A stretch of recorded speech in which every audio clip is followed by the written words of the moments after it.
akalar, yemni qaranglar, yemni rezultatini qaranglar. Men kundan kunga qo'ylarimni ves olayotganini men his qilyapman. Shuning uchun bu ratsionli yemimiz sizlarga ham ulashmoqchiman. Sizlar ham foyda topinglar, tezroq daromad topinglar deb. Xo'p, mana ratsionli yemimiz bug'doy, makka, kepek, somon. Bularni qanchadan solyapsiz desangiz, mana jomda sizlar bitta somon solinadi. Bunda bu 15 litrlik paqir bo'lsa kerak. 15 litrlik paqirda to'la pishmagan bug'doy bilan makka bo'ladi. Bu pishganda 2 baravar, 1,5 baravargacha ko'payyapti.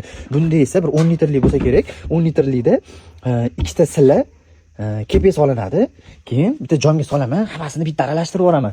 Sodadan ham sevib qo'yganman, ko'ryapsizlar. Kecha sevib qo'yasizlar. Bu hazm qilishiga ham ancha foyda bo'ladi.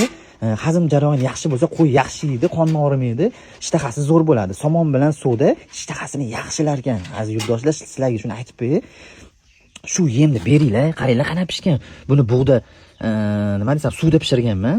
Qaranglar, bunday ezilib ketadi bu bug'doylari ham. Buni hidini men gapirmasam ham bo'laveradi. Albatta kelib bitta hida sizlarning o'zlaring yeb o'rganlaring keladi. Endi shu yemda men ancha rezultatni bildim. Sizlarga ham tavsiya qilaman. Qo'ylarga beringlar, baraka topasizlar. Endi kuzatib tursalaring, xudo xolisa qo'zi sezonlar boshlanyapti. Bizga qo'zilar keladi. Qanaqa yem berish jarayoni, necha oylikda qanaqa yem berasiz, qanaqa dorilarni qilasiz, ratsionli qilib ko'rsatib beraman. Inshaalloh kuzatib tursalaring. Kim qo'yga qiziqayotgan bo'lsa, nechta qo'yga puli bo'lsa, nechta qo'y olmoqchi bo'lsa, yozinglar. Inshaalloh men sizlarga chiroyli qilib ham yemini, ham chiroyli qo'ydim, men o'zim qilib beraman. Kommentariyaga yozinglar, lichkaga ham yozinglar, chiroyli qilib gaplashamiz. Nomerlarim bor, telefon qilaverasizlar.